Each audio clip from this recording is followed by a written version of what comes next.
Na festa de 60 anos da minha mãe, entrei segurando o bolo que eu mesmo paguei, só para ouvir minha irmã rir. E olha só, a carteira da família finalmente apareceu. Meu tio ergueu a taça e disse, em um brinde à criança que mais dá, mas menos importa. Até minha mãe apenas sorriu e disse, e não cause, hoje é o meu dia. Então eu coloquei o bolo sobre a mesa, deixei discretamente o envelope com o responsável do local, e fui embora. Uma hora depois, as luzes se apagaram, a música parou, e o pânico começou. Mas aquilo era só o primeiro passo. Tenho 33 anos e meu nome é Ada. Se você me perguntasse alguns anos atrás que tipo de homem eu queria ser, eu diria generoso, prestativo, alguém em quem a família pudesse confiar. Nunca imaginei que tentar ser essa pessoa acabaria me transformando em algo completamente diferente. Alguém invisível, dado como certo, e, eventualmente, vingativo. Minha mãe ia fazer 60 anos e tudo já vinha sendo planejado há meses. Um salão alugado, comida de buffet, música ao vivo, flores, decoração, o pacote completo. Parecia até um casamento. Minha irmã Claire ficou encarregada da organização, mas só no papel. Na prática, quase tudo foi empurrado para mim, como sempre. Ada, você pode pagar o depósito por agora? Você lida melhor com a confeitaria do que eu. Pode falar direto com eles? Ah, e não esquece de fazer o adiantamento da banda até sexta, por favor. Sempre começava com só isso aqui e sempre terminava com a minha conta bancária sangrando, tudo em nome de ser um bom filho. Nunca reclamei em voz alta. Talvez devesse, mas acho que eu acreditava que, se desse dinheiro suficiente, tempo suficiente, presença suficiente, eles finalmente passariam a me ver. Não como divorciado, nem como cara que trabalha demais, nem como calado. Só como parte da família. Mas naquela noite, qualquer ilusão que eu ainda tinha foi destruída. A festa estava marcada para as 19 horas. Cheguei um pouco antes, levando o bolo comigo. 2 andares, massa de baunilha com recheio de framboesa, flores de açúcar feitas à mão combinando com as rosas favoritas da minha mãe. Tinha caprichado. Era a única parte do evento da qual eu realmente me orgulhava. Entrei. Mal tinha passado pela porta quando ouvi a voz da Claire atravessar o burburinho da conversa como um corte. Olha só, ela disse, sem nem tentar baixar o tom. A carteira da família finalmente apareceu. Houve risos. Risos de verdade. Meu tio Jeff, já meio bêbado com o segundo gin tônica na mão, ergueu o copo e completou em um brinde à criança que mais dá, mas menos importa. Fiquei parado, com a caixa do bolo nas mãos, o sorriso congelado no meio do oi. Meu rosto queimava. Acho que disse algo como e aí, mas saiu mais baixo do que eu queria. Olhei ao redor. Ninguém pareceu desconfortável. Ninguém interveio. Todos apenas sorriam, como se fosse uma piada interna da qual todos faziam parte há anos. Até minha mãe. Estava lá, com seu vestido vinho, colar de pérolas e um sorriso combinando colado no rosto. Não cause, ela disse baixinho quando me aproximei. Hoje é o meu dia. Aquilo mexeu comigo de um jeito que eu não esperava. Foi como ver uma ponte que você nem sabia que estava pisando desabar em tempo real. Eu não respondi. Nem coloquei o bolo na mesa. Passei direto pela decoração, pelo fotógrafo superfaturado tirando fotos espontâneas da alegria alheia, e fui até a recepção. A gerente me olhou. Nome? Ela perguntou. Deslizei um envelope pelo balcão. Adam Sterling. O saldo do salão está aqui. Ela abriu e assentiu, prestes a me agradecer, mas levantei a mão. Mudança de planos, eu disse. Aquele saldo, quero que cancelem. Todos os cheques aí dentro. Preciso deles de volta, agora. As sobrancelhas dela se ergueram. Senhor, o evento já está em andamento. Eu entendo, respondi. Mas vocês ainda não depositaram nada, certo? Não, mas... Então rasgue-os. Ela hesitou, mas algo no meu rosto deve ter mostrado que eu não estava blefando. Vou falar com o dono, ela disse rapidamente. Ele está aqui esta noite. E espere aqui. Eu não esperei. Virei e saí pela porta da frente sem dizer mais nada. Não fui longe, só até o outro lado da rua, onde meu carro estava estacionado de frente para a entrada. Fiquei ali por um tempo, com o motor desligado, apenas observando as pessoas dançarem pelas janelas altas, ouvindo o grave abafado da música, tentando controlar o tremor nas minhas mãos. Foi mesquinho? Provavelmente. Foi impulsivo? Talvez. Mas foi merecido? A voz do Jeff ficava ecoando na minha cabeça. Mais dá, menos importa. E então, como uma onda lenta, as implicações começaram a me atingir. O fotógrafo. Eu que paguei. O buffet. Dividi o custo com a Claire, mas também paguei a parte dela. Os músicos. Eu que assinei o contrato. A floricultura, a decoração, o champanhe. Eles não só zombaram de mim. Eles construíram um monumento com a minha generosidade, e subiram nele para rir da minha cara. Era por volta de 20h15 quando vi as luzes do salão piscarem uma vez, depois outra, e então uma terceira vez, e então se apagarem por completo. A música parou no meio do verso. Vi silhuetas perto das janelas começarem a se agitar, sombras rápidas se movendo pelas paredes enquanto as pessoas pegavam seus celulares, apontando para o teto e umas para as outras. Alguém deve ter ido até o DJ, ou à banda, ou ao coordenador, talvez até algum funcionário, e então alguém provavelmente pediu para falar com o gerente. O pânico não veio de uma vez. Foi crescendo aos poucos, como o calor sob uma tampa selada. A música não voltou, a energia não foi restabelecida. Os garçons começaram a recolher as bandejas de volta para a cozinha, com as luzes ainda apagadas. Um a um, os convidados começaram a se dirigir para a saída. Confusos. Meu celular começou a vibrar, primeiro a Claire, depois minha mãe, depois o Jeff. Cada mensagem começava do mesmo jeito. Ei, Adam, você ainda está aqui? Acho que tem um problema. O pessoal do local disse que não recebeu o pagamento completo. Isso só pode ser um engano, né? Eu não respondi. Em vez disso, recostei no banco e apenas observei. As pessoas saíam em grupos, algumas de salto alto, outras descalças de tanto dançar, outras segurando casacos ou copos meio cheios. A aniversariante foi a última a sair, ladeada por Jeff e Claire, discutindo com o gerente do local bem na entrada. Ela gesticulava exageradamente, apontando de volta para o salão escuro como se ele lhe devesse alguma coisa. A voz da minha mãe, mesmo do outro lado da rua, ecoou: onde está o meu filho? Foi ele quem cuidou disso tudo. Fiquei mais um tempo no carro depois que todos se espalharam pelo estacionamento.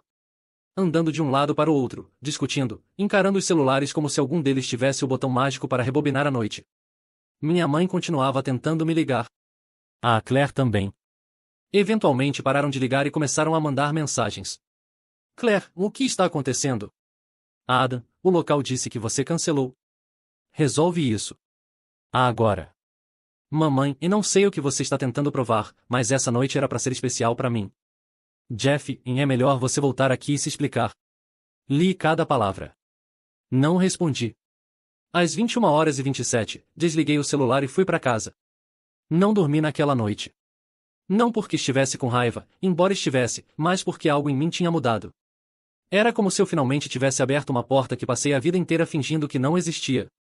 Uma porta com uma placa escrita, chega. Na manhã seguinte, acordei e comecei a escrever. Não mensagens de texto, nem e-mails, cartas. De verdade. Peguei meu talão de cheques e meu calendário. Entrei em todas as contas que eu vinha usando silenciosamente para sustentar minha família nos últimos anos e comecei a anotar tudo. Contra cifrão 1.200 por mês para o aluguel da mamãe. Contra cifrão 400 por mês para a creche do filho da Claire. Contra cifrão 300 para a dívida no cartão de crédito do Jeff. Contra cifrão 250 para cobrir as contas de luz da mamãe no inverno. Contra cifrão 8.000 para o vestido de noiva da Claire há 2 anos. Contra cifrão 15.000 de empréstimo para o Jeff. Ele nunca pagou. Sem falar nos adiantamentos que fiz para a festa, até os que não consegui cancelar a tempo. Então somei tudo. Pouco mais de contra cifrão 94.000. Contra cifrão 94.000 ao longo dos últimos 6 anos, em silêncio, sem reclamar, sem reconhecimento. Eu não sou milionário. Sou analista de sistemas numa empresa de porte médio. Vivo com simplicidade. Sem férias, sem carro de luxo, eu alugo, não tenho. Minha vida era enxuta porque eu estava sustentando eles. Imprimi a lista e fiz 3 cópias. Depois escrevi uma carta formal. Não era rancorosa nem dramática, só a verdade. Expliquei que, com efeito imediato, eu deixaria de fornecer qualquer tipo de apoio financeiro a qualquer membro da família. Não estou com raiva, escrevi. Mas estou cansado. Cansado de ser dado como garantido. Cansado de ser motivo de piada enquanto bancava exatamente aquilo que eles celebravam. Cansado de ser a carteira. Dobrei as cartas, anexei uma cópia da planilha financeira em cada uma e enviei. Uma para a mamãe, uma para Claire, uma para o tio Jeff, todas com aviso de recebimento. E então, pela primeira vez em muito tempo, saí para tomar café da manhã sozinho. Sentei em paz. Pedi ovos beneditinos e suco de laranja natural. Dei 40% de gorjeta para a garçonete. No dia seguinte, meu celular voltou a vibrar. Liguei ele de manhã e vi as notificações chegarem como ondas. Claire mandou. Sério? Você vai cortar o dinheiro da creche por causa de uma piada? Mamãe. Como você ousa me humilhar no meu próprio aniversário e depois mandar uma lista como se eu fosse algum caso de caridade? Jeff. E isso foi baixo, até pra você. Baixo? Eu mal tinha começado. Porque o segundo passo do meu plano não era apenas cortar o dinheiro. Era expor a verdade feia que todos eles tentavam esconder. Eles dependiam de mim. E sem mim, a estrutura da vida deles começou a rachar. A creche da Claire parou de aceitar os pagamentos atrasados. Ela me ligou em pânico 2 semanas depois, implorando para que eu cobrisse só até ela resolver algo. O senhorio do Jeff começou a mandar avisos finais. Eu sabia, porque antes esses avisos vinham para mim. E a mamãe? A mamãe finalmente teve que encarar o proprietário pela primeira vez em anos. Aparentemente, ela disse a ele que eu sempre pagava até o dia 5. Quando eu não paguei, ela recebeu o mesmo aviso que eu costumava interceptar. Mas o momento que realmente confirmou tudo veio 2 semanas depois da festa de aniversário, quando recebi uma ligação do gerente do local. Ele disse que alguém se passando por meu assistente tentou reservar o espaço novamente usando meu nome e meu código de desconto. O cartão foi recusado. O nome no cartão era Claire. Eles ainda achavam que eu consertaria tudo. Foi aí que decidi ir ainda mais longe. Veja bem, eu não estava apenas pagando pelo estilo de vida deles. Eu estava documentando tudo. Cada transferência pelo Venmo, cada extrato bancário, cada e-mail, eu tinha um rastro de papel. Não porque eu pretendia usar isso. Pelo menos, não até agora. Então, reuni tudo. Uma pasta no Google Drive, organizada direitinho. Aluguel, pagamentos, mamãe, creche, Claire, transferências de crédito, Jeff, despesas da festa, valores não pagos. Então compartilhei a pasta com toda a família estendida. Tias, primos, até minha avó. Junto, escrevi uma mensagem simples. Estou me afastando da família por um tempo. Não quero desculpas. Quero responsabilidade. Se algum dia você se perguntou por que eu parecia distante, cansado ou desconectado, é porque passei anos sendo ridicularizado pelas mesmas pessoas que eu estava silenciosamente salvando. Acabou. Desejo tudo de bom a todos. Só isso. Sem drama, sem insultos. A repercussão foi nuclear. Alguns dos meus primos me procuraram imediatamente. Chocados, horrorizados, arrependidos. Um deles disse: Eu achava que você era só o quieto. Não fazia ideia de que era você quem mantinha tudo de pé. Mas da mamãe? Nada. Silêncio total por 3 dias. Até que veio uma mensagem. Espero que você esteja feliz. A família está desmoronando. Fiquei olhando para aquilo por um bom tempo. Depois respondi. Talvez precisasse. E deixei por isso mesmo. Porque isso não era vingança. Não de verdade. Era libertação. Uma desmontagem lenta e calculada do pedestal que eles construíram nas minhas costas. Mas eu ainda não tinha terminado, porque havia acabado de receber um convite, um que eles presumiam que eu ignoraria. Um novo jantar de família, organizado pelo Jeff, intitulado Um Novo Começo. Não respondi imediatamente ao convite do Jeff. O convite digital ficou 2 dias inteiros na minha caixa de entrada, piscando como um desafio. Jantar de recomeço da família. Casa do Jeff, domingo, 18 horas. A mensagem abaixo era curta, quase suspeitamente curta. Vamos esclarecer as coisas e recomeçar. Sem drama, só família. Não mencionava o desastre do aniversário. Não fazia referência à pasta. Nem sequer incluía meu nome. Só família. Ainda assim, confirmei presença. Não porque eu quisesse um encerramento. Eu já tinha feito as pazes com meu afastamento. Mas algo me dizia que aquilo não era um jantar.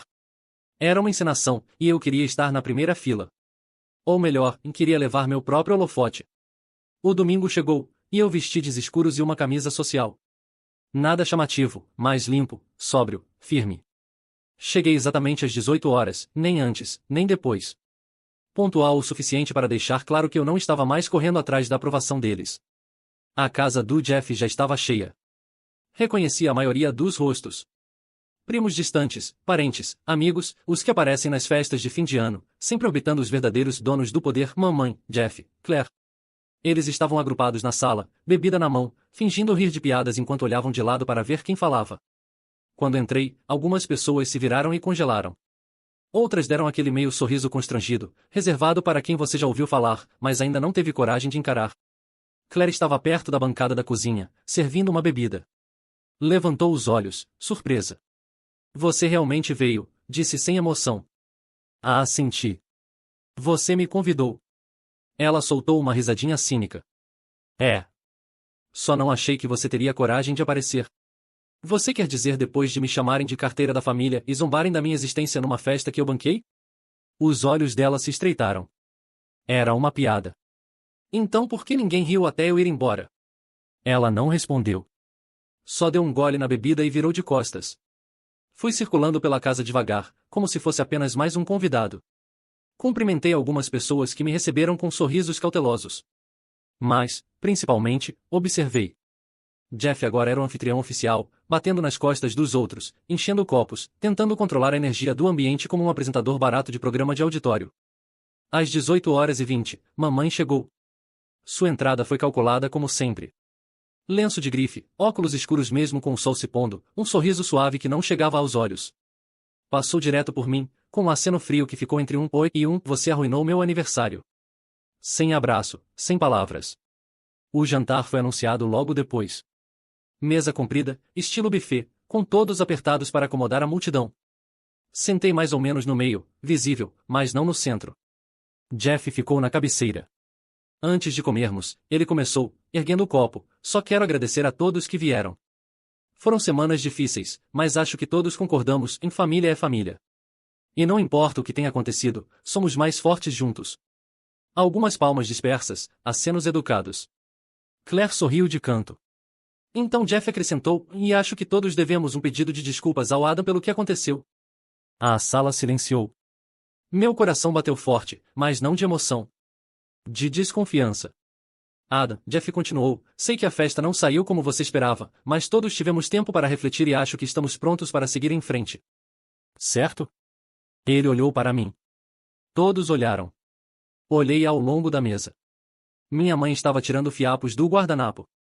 Claire mexia no celular debaixo da toalha. E esperei. Contei até 5 mentalmente. Vocês querem mesmo seguir em frente? Perguntei calmamente. Ou só querem que o banco volte a funcionar?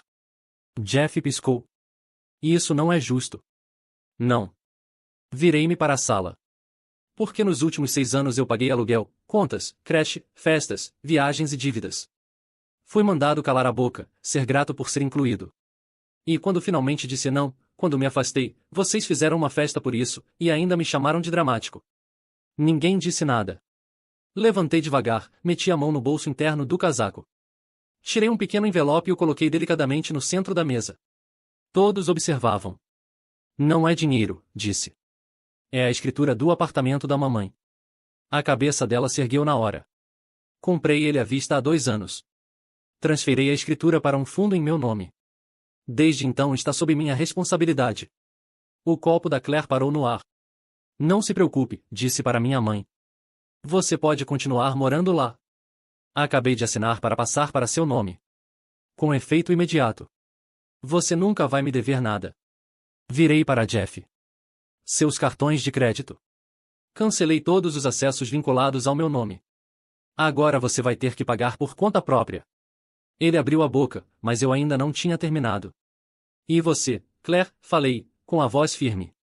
A creche do seu filho. Já paguei. Os próximos 2 meses.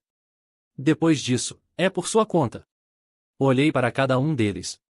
Não vim aqui para brigar. Vim para devolver tudo. Vocês dizem que querem um recomeço. Ótimo. Aqui está. Senti a mesa se mexer, como se a gravidade tivesse mudado. Mamãe estava pálida. Jeff visivelmente suando. O maxilar da Claire estava travado, como se segurasse uma resposta que nem conseguia formular. E mesmo assim, ninguém pediu desculpas. De verdade. Ninguém perguntou por que eu fiz aquilo ou como as coisas chegaram a esse ponto. Só ficaram ali sentados, atônitos, digerindo as novas regras do jogo, como jogadores de xadrez percebendo que perderam a dama 3 lances atrás. Afastei a cadeira. Espero que aproveitem o jantar, disse. Provavelmente vai ter um gosto melhor agora que vocês mesmos pagaram. E com isso, saí. Mas não fui embora da cidade, porque uma pessoa ainda não tinha me procurado em meio a tudo isso. Alguém de quem eu não ouvia há anos. Alguém que costumava me chamar de favorito. Minha prima Madison, a única que sumiu quando tudo desandou. Mas na semana passada, ela me mandou uma mensagem, com apenas 5 palavras. Eles fizeram isso comigo também. A mensagem da Madison me atingiu como um eco silencioso da minha própria história.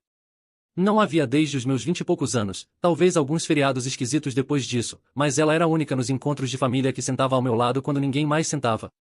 Era alguns anos mais nova, mais inteligente, observadora, esperta demais para continuar por perto.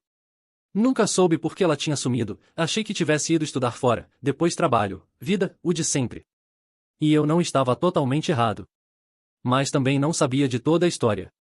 Respondi aquela noite. Vamos conversar. Ela respondeu na hora. Nos encontramos num café pequeno no centro da cidade na manhã seguinte. Ela já estava lá quando cheguei, sentada com o chá à frente, o caderno aberto como se estivesse esperando por essa conversa há muito tempo. Levantou-se e me abraçou. Não era aquele tipo de abraço que se dá por obrigação, mas daquele tipo de abraço que diz, finalmente. Sentamos, pedimos café e, antes mesmo que eu perguntasse qualquer coisa, ela abriu o caderno e começou a folhear. Tenho anotado tudo, disse ela. Não por vingança, mas por clareza. E me mostrou tudo. Acontece que a Madison passou por uma situação muito parecida com a minha, só que mais jovem e ainda mais explorada emocionalmente. Quando conseguiu um estágio em tecnologia logo depois da faculdade, ela se mudou de volta para a casa da tia Karen, que, claro, começou a cobrar aluguel. Não o valor de mercado. O dobro. Karen dizia que era para ensinar responsabilidade. Mas a Madison também pagava os materiais escolares do primo, as compras da casa, e ainda ajudou a tia a começar um negócio fracassado no Ets que nunca deu em nada. E quando finalmente conseguiu seu próprio lugar, a família simplesmente a ignorou, os convites de aniversário pararam de chegar. Os grupos de mensagens dos quais ela fazia parte sumiram misteriosamente. Ela foi rotulada de egoísta porque deixou de ser útil. Não falava com a Claire há anos. O Jeff chegou a pedir dinheiro uma vez, e quando ela disse não, ele respondeu com 3 palavras. Uau! Fria demais. Fiquei chocado, mas não surpreso. Contei tudo sobre a festa. O bolo, o salão, a pasta que enviei, a última conversa no jantar. Madison riu quando mencionei a escritura do apartamento da mamãe. Você sempre foi generoso demais, disse. Mas ainda bem que parou. Conversamos por 2 horas, e no fim, concordamos com uma coisa, não íamos mais esperar por pedidos de desculpas que nunca viriam. Então fizemos um plano. Não por vingança, por paz. Decidimos ressignificar a palavra família. Não aquela versão que nos venderam quando éramos crianças. Aquela baseada em chantagem emocional, drenagem financeira, favoritismo e jogos de poder disfarçados de amor. Mas a verdadeira, a que a gente constrói, escolhe, conquista juntos. Começamos pequeno. Jantares de domingo, só nós 2 no início. Depois, convidamos alguns outros. Primos que tinham me procurado em silêncio depois que enviei a pasta. Gente que também já tinha sentido o desprezo do favoritismo e do egoísmo da nossa família. Uma das filhas mais velhas do Jeff, que saiu de casa aos 18 e não falava com ele há anos, apareceu uma noite com bebidas e uma história que me fez arregalar os olhos. Aos poucos, formamos um novo círculo, um baseado não em culpa ou obrigação, mas em respeito mútuo. Ninguém pedia dinheiro. Ninguém fazia piadinhas maldosas. Era tranquilo, acolhedor. Mas do outro lado, as coisas não estavam tão calmas assim. Comecei a ouvir por conhecidos que o círculo familiar original não estava lidando bem com as consequências. Jeff teve os cartões de crédito cancelados. Aparentemente, ele não fazia ideia de como estava afundado em dívidas sem alguém para tapar os buracos. Avisos de cobrança começaram a se acumular. Ele vendeu o carro 6 meses depois. A última notícia que tive foi que se mudou para a casa de um amigo do ensino médio. Claire tentou lançar um podcast de mãe empreendedora. Não decolou sem a creche paga. Ela teve que reduzir a carga horária no trabalho e, eventualmente, começou a pedir dinheiro para um novo namorado, até ele descobrir e terminar com ela. Logo depois, ela voltou a morar com a mamãe. E a mamãe? Tentou manter as aparências por um tempo, com algumas reuniões pequenas. Contou a todos que ela mesma tinha cancelado a festa de aniversário de propósito. Mas a história não colou. Gente demais sabia. E depois que a pasta circulou, as pessoas começaram, aos poucos, a se afastar. A verdade tem o hábito de grudar. Eventualmente, ela me enviou uma carta. Escrita à mão. Curta. Não percebi o quanto te machuquei. Mas vejo agora. Não vou pedir que me perdoe, mas sinto muito por tudo. Foi o mais perto de um pedido de desculpas real que já recebi dela. Não respondi. Não por rancor, mas porque não precisava. Eu já tinha seguido em frente. Ela não estava pedindo nada. Só reconhecendo o que aconteceu. E, pela primeira vez, isso foi suficiente. Já faz um ano. Meus domingos agora são passados cozinhando, rindo, jogando jogos de tabuleiro com pessoas que me veem não pelo que eu dou, mas por quem eu sou. Madison e eu estamos mais próximos do que nunca. Ela ficou noiva recentemente e me pediu para celebrar a cerimônia. Disse sim, sem hesitar. O grupo original, os que brindaram ao filho que mais dá, mas menos importa. Eles não ligam mais. Não escrevem. O silêncio, que antes doía, agora é um alívio. E aquele bolo, o que deixei na festa e fui embora. Voltei naquela confeitaria algumas semanas depois e pedi exatamente o mesmo. 2 andares, baunilha com recheio de framboesa, flores de açúcar. Dessa vez, levei para o nosso novo jantar de família. Cantamos, rimos, fizemos um brinde às pessoas que importam e à paz que construímos com as nossas próprias mãos. E, enquanto observava todos aproveitando o momento, percebi que naquela noite eu não tinha perdido uma família. Eu finalmente tinha encontrado uma.